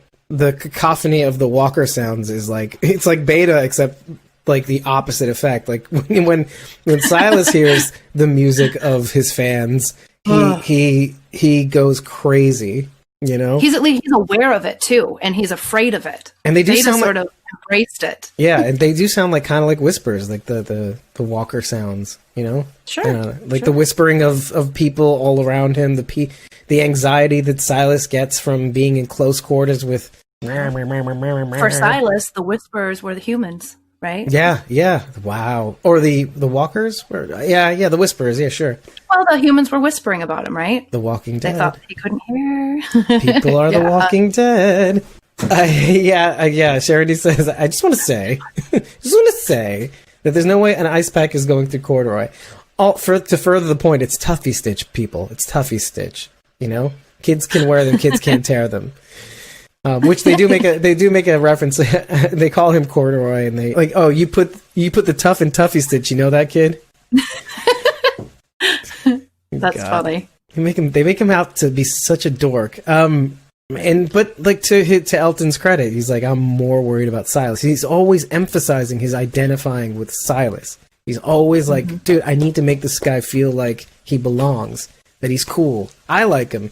I mean, when we first meet them, Silas, he taps on Silas's shoulder, I'm assuming, because it's off screen. He's like, hey, dude, I found an easy bake-up, and you want to make some cakes? And they walk into Leo Bennett's office, exactly, thinking, hey, there's what's her face? Let's get some cakes. You want some cakes? Here's some cakes. Cakes. Everybody have cakes.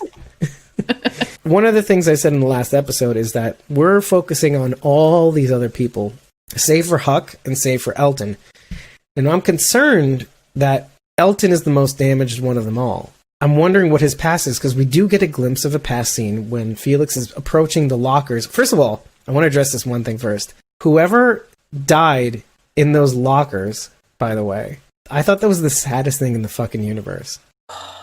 Well, okay. Now, see, did you assume they died there, or that someone came through and put them in there after they had turned? I think somebody. I think when it all happened and things went down, somebody had put somebody in a locker and locked it, and then somebody forgot to check on them. Like the rest of them went down to the fallout shelter, and people started turning, and I just thought, like, oh my god, what would that have been like? That's even worse. That's even worse. Like they tried to get out, and this is, like, talk about like where both of our minds were going. Like, oh, there's people in there. Oh, obviously it's people. They're monitoring. They're jamming the signal, and I'm like, and here's where my mind goes. Wow, how depressing would it be when it all goes down? A nerd gets stuck in a locker and just stays there forever as a walker. So, could you make out what Elton was seeing during all that? Okay. At first, I thought he saw himself locked in a locker, but then he was way too young for that, and the space he was in was much larger. So it looked like a very, very small space. The lines of light, the shafts of light that were coming through the top. So just to explain to what we're describing is that when he sees Felix head towards the lockers, and Elton is actually looking at a past sequence of himself. But he's also imagining himself being in that locker too. So there's a little bit, maybe two things going on here. But then he's imagining himself as a kid. His hands are over his head, or his ears even. And the shafts of light, to me, looked like it was like floorboards. So he's underneath the floorboards. Why? Doesn't it look... Do you think maybe the same thing? It was kind of it was a quick flash. And I don't know. I didn't think floorboards because the area he was in looked kind of clean. Yeah, it looked like a container of some sort. I thought so too, but then like the shafts of light the closest it looked like to me was floorboards, like at an angle, because maybe it was like at a certain time of day. Okay. Do you know? So yeah, I only watched it the one time too, so maybe on my second watch I'll have a better idea and pay closer attention. Sharon is saying under a staircase, possible. Yeah, if we're talking about wooden floorboards, wooden staircase or something, I don't know. Yeah. But definitely like underneath some sort of wooden boards, or maybe narrow wooden boards or something like that. So, okay, that's interesting. So we couldn't hear anything. We didn't know anything. All we saw was 6-year-old Elton or something like that, just holding his ears and just, claustrophobic now thinking about it. Maybe that's where he was the night the sky fell. Ugh, God, maybe he was trapped under there too, or something. Maybe. But he said he wasn't with his mom, so. Well, yeah, thank goodness. And when you said 6 years old, that's probably about the age they were when this happened. Because it seemed to be all about the same age too. Yeah, I would say so. I would say so. Did you get a good look at Felix's tattoo or no? Because I rewound that probably 3 or 4 times, and I could not get a clear image of his tattoo. So first of all, let's go back. Okay, I'm glad you brought this up, because what I assumed... Well, it's right after what happens with Elton. I keep calling him Alton. So yeah, so what I called a compression sleeve, because it looked like a compression sleeve, the black compression sleeve, it was all a solid black tattoo. Solid black. Okay. Because I kept looking for an image, and I'm like, all I see is a black blob, but it was probably just the way the light was hitting his arm and stuff. So it's just solid black. Yeah. So you see this in the first... You actually get a good look at it in the first episode.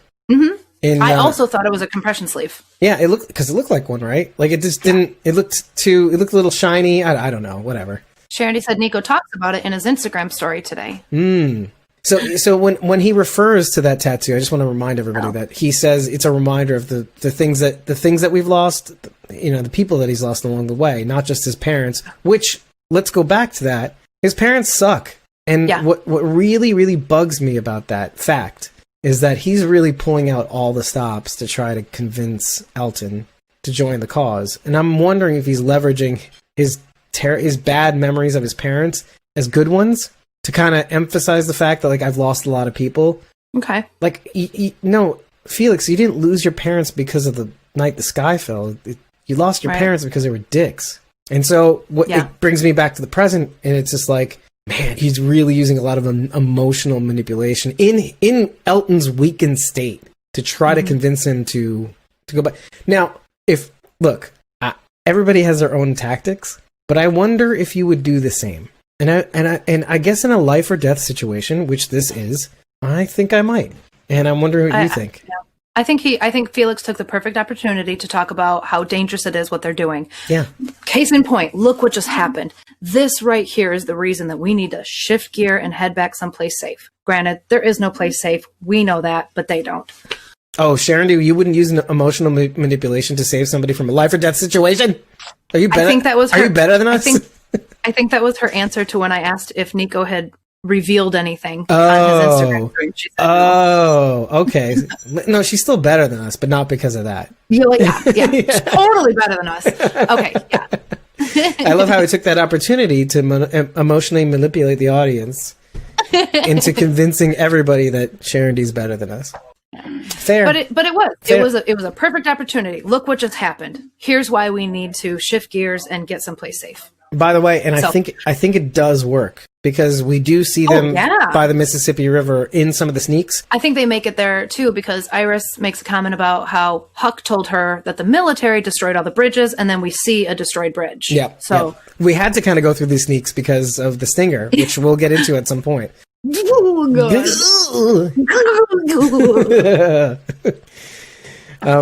Sharon D's saying the previews get her excited for next week. Yeah, so yeah, they do that. They do that. I'm more like in this like holding pattern. Like it's like, what was the clincher? What made them do it? What made them decide to go back? And now that they are going back, they're gonna find out a lot of things. Hopefully, if they make it there, all of them, because some of them look like they're in trouble. Well, Hope gets pretty mad at Elton. Well, we're getting into sneak peeks, and we haven't finished the episode yet. Again, I'm not doing any. This is the extent of our sneak peeks. Everybody, good night. Okay, good night. There we go. Kidding. In the auditorium, Felix basically goes to Silas, "Hey, you good?" Because he was the last one coming, or second to last one coming in, and Elton answers for him, and he goes, "Yes, you are." And I like that little moment. Felix, Elton is going out of his way. Like Sharon D says, because maybe they both feel like they're outcasts, to just make him feel like he belongs. And I think them doing that for themselves together, and maybe Silas will do that as well, not just putting a towel over Iris in the last episode, which I thought was kind of cute. I think I can see what Elton's doing with Silas also. You know, like you just said, they both feel kind of like they're outcasts. And I feel like if Elton can bring Silas to a place where he's okay, then Elton can also be okay. Like Elton is doing for Silas what Elton needs to do for himself, but he's projecting it on Silas. Yeah, you don't really see that though, too. Like often when people do something for someone else to kind of make them feel like they're. What do you mean? I do. You do that for other people to make yourself. Sure, I do. Well, I guess the reason isn't to make myself feel better. So yeah, but I do. I go above and beyond, and I try to do everything possible for my friends and family and the people who mean things to me. So a couple of comments from Sharon D. First of all, she's shipping #Cyrus. Oh, for sure. Yeah. So am I. and Sharon also says that Elton is probably doing it because you want the big guy to protect you. That's not a bad idea either. Yeah. It's a good ancillary benefit. Sure. Why not? A gentle giant. Oh, be gentle. Ooh, don't eat me. Like There's just one moment between Hope and Iris that I thought was really nice. Iris tells Hope that they both should have been honest about what happened the night the sky fell. Yeah. They should have been, they would have been there for each other. And this is a callback to what Leo says in the beginning about when they were babies. I mean, they were inseparable even as babies. And had they just been honest with each other, they had the kind of relationship that would have gotten themselves through it. Right. But for some reason they didn't. And even more to the point, Iris does go out of her way to say we both wouldn't have missed out. Maybe on her dad, her own dad. Hope not missing out on her dad, not giving him shit, all this stuff, all this time. Sharon says they were bonded in the crib. There's going to be a wedge. Who specifically does Huck call the wedge? Elton. Yeah. Yep. Or Silas. But yeah, when Hope and Huck were strafing across the back wall when they were trying to get past the wolf, you do get the sense that Huck and the wolf kind of lock eyes. Yeah, I definitely saw that. Like some redneck Walmart T-shirt. I'm kidding. But that there's maybe something going on here symbolically, or like maybe she had a child, or maybe I don't know, something going on here. I don't know. I like that you brought back up the wolf, though, because Huck says she's, most likely guarding her young, right? That's probably where the babies are. And okay, from what I know about wolves, when they mate for life. So if I saw one wolf and I assume they were protecting their young, I would immediately assume there's another wolf there somewhere. Which also made me think that as well. Well, not in that context, but like now what you thought and I thought makes sense, because if one is guarding their young, there is definitely another one out there scaring the shit out of Cyrus, basically hashtag Cyrus. Yeah. Which, because I mean, if one is busy strafing away, then the other, hiding, protecting the young, the other one's going to go out and hunt, like you said, and pull walkers, by their legs and drag them back in. Right. We might have seen wolf number 2 in the vent. And it's funny. It's funny that Sharondy says Huck is going to die, because I wrote in some weird way foreshadowing when I saw them lock eyes. Like, is there something going on here? I mean, again, I like the factoid that she mentions. When you're out there as long as I have, which again brings me back to like, how long was she out there before she made it to the walls of Campus Colony? Right. Yeah. Like, are we dealing with a Rick finally reaching the walls of Alexandria kind of situation? She had to be like potty trained again? No, I'm kidding. Oh, that's cool. I really like that. Oh, I wasn't even thinking that at all. Sharondy says Romulus and Remus were twins who founded Rome. They were suckled by a wolf, and Romulus and Remus are also planets, aren't they? This is Roman mythology. And again, we're dealing with twins constantly in the series. Twin walkers, twin Hope and Iris, twin wolves. I kind of thought Huck sort of related to the wolf. I saw it as more of like an understanding. Like, I'm going this way. I'm not a threat. Look at me. You know what I mean? Like, she almost connected to the animal.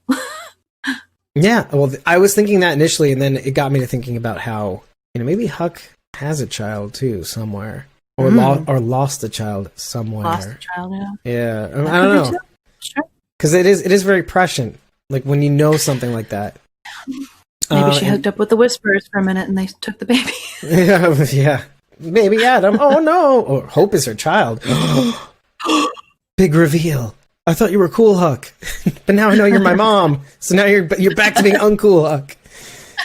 God. Honestly, since the beginning of the show, I have definitely seen similarities between Huck and Hope. Like, are they distantly related somehow, or are we going to find out that there's a connection between those two that we don't know about yet? Or, yeah. Yeah. Well, poor Iris. Now we don't know what her biological father is, her mother. Right. Hope's going to get an additional resolution. Why didn't you love me, Mommy? Like, no, we're gonna love each other while we're out here. No, we're a teenager. We're gonna rebel. Blah blah blah. Whatever. Hope. Stop it. I'm already like figuring out this here. Stop being an asshole, Hope. You only live once. Silas thinking art is useful. He picks up the paintbrushes for Iris. That was so sweet. Just off the heels of Hope saying, avoidance is the best tactic, over her shoulder as Iris and Silas go away. Silas basically says to her outright, "You're an artist." And she kind of dodges it. Do you know what I mean? She kind of dodges it and says, I was too busy doing this. She never really answers the question, Mm-hmm. Again, avoidance. Like, she's avoiding things because she's enjoying her time now. Oh, I'm just enjoying thinking about dances and what it must have been like. Why does she reject her art, though? That's I reject the idea that she's an artist. Is she still, maybe not through thinking of, because she is battling the idea. She even, when presented with the idea that she's the leader, she says something like, for now, or maybe, I'm trying. Or I'm trying, right? Trying, or I'm doing my best, yeah. Maybe she doesn't feel like she deserves to have joy, like art.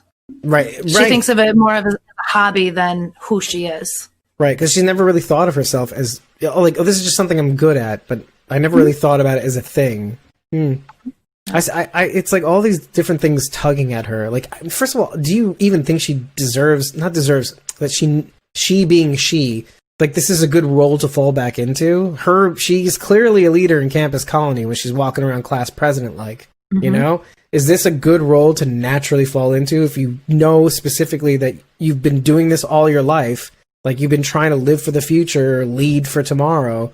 Are you good to lead all these people? Like, maybe she's the best qualified, but I don't think so. Are you capable? Now that you've resolved yourself to say, I should have lived for today, whatever. So now you're going to take this thing on? Like, I don't know. Somebody else should lead, to be honest. Felix. Felix should probably lead. Yeah. Felix should. But Felix is going to need the backing of one of those kids to sort of wrangle the rest of them, right? Yeah. And it works. Whatever it is, it works. And Charity's making a fear joke right now. Iris is going to paint some trees. Her Uncle Wes taught her tree painting. I think she feels art is part of the old... Okay, now she's being serious. She feels art is part of the old her. Yeah, and maybe there's like a Super Saiyan Iris going on here too. Iris goes Super Saiyan Iris, meaning she has like a third form, like whatever that is. Stop right here if you haven't watched past the post-credit scenes and the peeks into next episode, because there's an additional scene after that. Okay, you've watched it? Okay, good. Now we're going to get to talk about it, okay? So the first thing you actually see, very interesting, is the scientist herself has a CRM tattoo right in the little part between the thumb and the index finger on a person's wrist. There's a word for this space, but I can't think of it. Yeah. So that scientist who's speaking to the recorder has this weird CRM or CR tattoo on her wrist, like that part of the wrist right there. Because the stinger is so short, you could easily miss it. So it's worth pointing it out. It hits the recorder. Now it pointedly points. It shows the 4 scientists in the photo by her desk. She is one of them. Did you watch this with captions on or no? Yes. Okay, so you got her name. I do? I did. Her name showed up in the credit or in the captions. Okay, what is her name? Lila. Lila? Mm-hmm. L-A-I? Lyla. Oh, Lyla? Okay. Cool. Okay, we got a name. Okay. So Lila says, so all 4 scientists are in the photo, including Leo Bennett, and who we find out later is Dr. Samuel Abbott. So it's Samuel Abbott, Lila, Leo Bennett, and an unidentified scientist all the way to the left.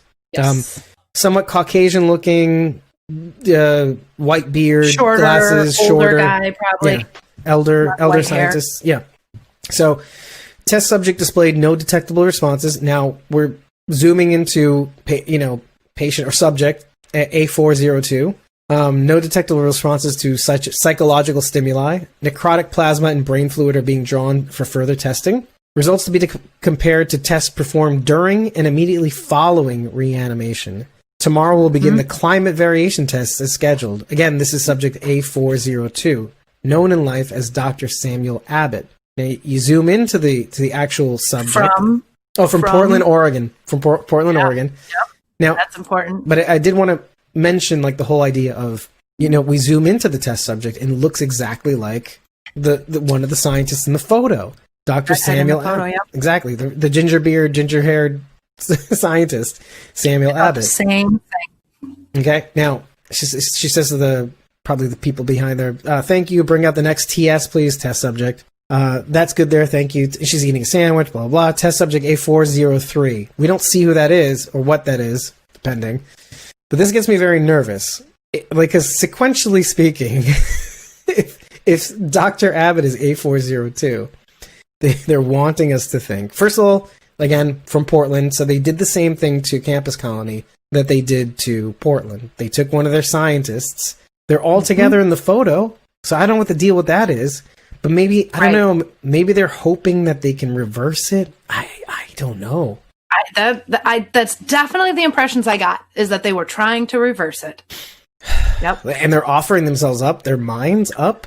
I don't know. Yeah, I don't know about that. I don't know if they would offer it up, but what I noticed was that Lila was not wearing a wedding ring, but in that picture, her and Leo look like a couple. Don't you think? Yeah, she has her hand on his arm or something like that. Her arm is definitely around him. You see his arm around her waist, not her shoulder in a friendly way, but around her waist. And then her front hand is like on him, like on his arm or something. Like just, right? Yeah, just like a couple pose. They were posed like, I thought they looked like a couple. Oh, maybe that's why. I have some big news. The reason why I feel we're safe is because meet your new mother. Right? I almost is that what you thought? Maybe that's his big news. Maybe. I felt like test subject A403 might be the other gentleman in the photo, not Leo. They want us to think it's going to be Leo, but I think it might be the other gentleman in the photo. Yeah. And if you, so in that scene where they show A402, they show all these other mildly, you're not talking about walkers that are falling apart kind of thing. So these are all recently bit walkers. You can see the bites on their bodies. They're not like. Were you scanning for anybody that looked like Leo? I was. Yes. Like that one in the back, just off center to the right, looked kind of like, but not really. Yeah. Like, it's the back of his head. Is it? Oh wait, he's not bald, right? What? No. Anyway. No, he's got hair. Yeah, exactly. Yeah, that's all I really wrote. But yeah, again, it's like, oh gosh, makes me nervous. Like we only just saw Joe Holt, who plays Leo Bennett, like today, featured today. Finally, like we didn't really get. Right. We saw him a little bit on NSF, but seriously, it's like, oh, he's actually really good. I really enjoyed watching him act today. All the alarm bells were just going off, and I'm like, oh, God, I don't want to see this guy die. What if we find out Leo Bennett is actually killing citizens for this work, for this research? Or what if we find out that Abbott was just like jealous or something? Like, you know what I mean? Like he got himself bit because, or like somehow like, bite on his abdomen, right? When they zoom in on A402, they start it like in his midriff, and we see a bite. Is that a bite or yeah? It's some kind of wound. Okay, that's right, for sure. Or I don't know. That was it. Right? I didn't see any other wound on him. Yeah, it was almost like it was bit on purpose. Yeah, that's what I wanted to point out. It's just like all these walkers, like you could easily confuse them with people in a way because their mouths were covered with this plastic guard, so they wouldn't bite any of the scientists, let's say, or the lab technicians. They were all on like slides. Did that not remind you of like microscope slides? The way they were all set up and like they look like microscope slides to me. The other side of was the wrong side of a telescope, maybe. Right? Yeah, don't confuse the walkers. Objects may be closer than they appear. Yeah, the wrong end of a telescope could also mean what they're trying to do too. With the idea of them trying to find a cure, it's like no, you're just making things worse. Mm-hmm. You could be just living because there's no hope. Kirkman said there's no hope. Listen to him. We should be working on something to eradicate the walkers on a huge level. Not trying to save them. Like a special walker eliminating thing where it doesn't kill people, it kills walkers. Yeah. Although, like, wouldn't that be that in itself almost be half the cure? Like, not danger from not being bit by walkers. Oh yeah, I guess that would be a cure in itself. Yeah. I'm wrestling because we're unaffected. Yeah, exactly. So I'm actually wondering, like, the thing that kills me the most about this is that, like, they're flirting so hardcore with this idea of a cure, and it's getting me to think, like, what if they did? Because the Walking Dead universe is ending, the Walking Dead is ending, and we do have these properties that will hold us over for like the next couple years, let's say. But what if they did find the cure? And what if it ends up being out there, and maybe nobody ever gets it? That's maybe the gag, right? Like they find the cure. But, everybody dies and nobody gets it, except for maybe Hope and Iris, let's say, or maybe just Iris, or maybe just Hope. Yeah. But then I'm wondering to myself, but that could be the way to go. Like, if you're going to put this book to rest, and maybe there are a few people left on this planet, maybe that's the way. I don't know. This is me succumbing to this weird bad thought. Like, this weird thought that I thought could never happen, would never happen just because of canon. Like, zombie apocalypse canon. There is no cure. That's it. They're gonna make you think there is. It definitely isn't. It makes things worse. Makes super zombies, maybe. But could that be something they could try? I don't know. I don't want to think. I don't want us to come to this thought. I suppose they could try to do it, but I don't think I would like it. I like the idea of them trying to come up with a cure and then seeing all the reasons why it won't work. Yeah, maybe. Yeah, or they have it and there's a condition, bad condition. Wonder what that would be, but it would be like, it could kill you right away. I think the CRM would most likely lie and say they have a cure and then inject people, and who knows, maybe it kills them.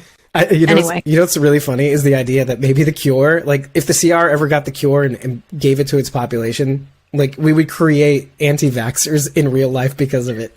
Because only 1/10 of their population survived because of this vaccine. Oh my god! I'm never taking a vaccine ever again. Oh yeah, there you go. Charity says side effects include explosive diarrhea. Give me it now. Now, I'll take explosive diarrhea immediately. Forever, for the rest of your life. Oh wait, okay. Well, that's something I have to wrestle with. No, I'll take it now. I could live with that. I could live with that. I wouldn't want to. Could you though? You'd have to take an extra hydration forever. I mean, I'd put all my money behind milk of magnesia or something. You'd die of dehydration before anything else. I'll be walking around with IV fluids like, at least I won't turn into a zombie. Right. You bitches. Anyway, and then I'll give people the middle finger, and then I'll be like, all of a sudden, guys, But what if everyone else has it too? Like, so the world has explosive diarrhea. But then we try to find a cure for that, Like, what's the cure to explosive diarrhea? Seems like seems like not as much of a challenge to find that out, right? Like, okay, we can cure explosive diarrhea. Zombie, human reanimation? Tough. Seems tough. Anyway, Thank you for joining us on this wonderful explosive diarrhea journey. And if you like what you heard, head to ratethispodcast.com/squawkingdead. 5 stars and an eggplant is all we need to know that you loved what you heard. But if you'd like to write something more, I very much appreciate it. And if you really like what you've heard, first of all, like, comment, share, subscribe, all that stuff. Share it with the cool kids, like I said last episode. If you really believe in us, and you want to hear some of the unedited content from this episode, of which there is undoubtedly much, head over to ko-fi.com/squawkingdead, create a coffee.com account, ko-fi.com, and just follow us. Now, you don't have to buy us a coffee, which is less than a cup of coffee in real life, but if you do, you get 30 days of access to unedited episodes galore, and you can be a part of the chat, just like Charity was today. Charity was participating in the chat. She's great. She's awesome, but you could be awesome too. So, with that being said, thank you so much for joining us. We'll see you soon for the next Fear the Walking Dead episode coverage. Take care. Hope you enjoyed what you heard. Have a good night. Bye. I see you going. I'll see you. I'm watching you. All right. No. You go first. All right, bye.